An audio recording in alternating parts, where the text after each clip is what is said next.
एक फुरफुरी नगर नावाचे गाव होते. तेथे मोटू आणि पतलू नावाचे दोन मित्र राहत होते.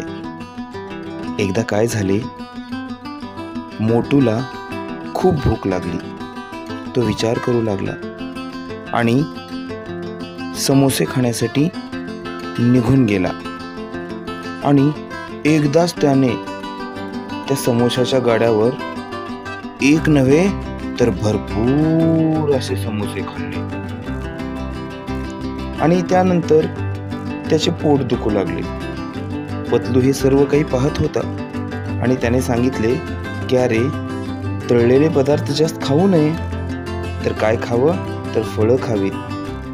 फळाने आपलं शरीर चांगलं राहतं आणि तळीव पदार्थ खाल्ल्याने आपल्याला आजार होऊ शकतात.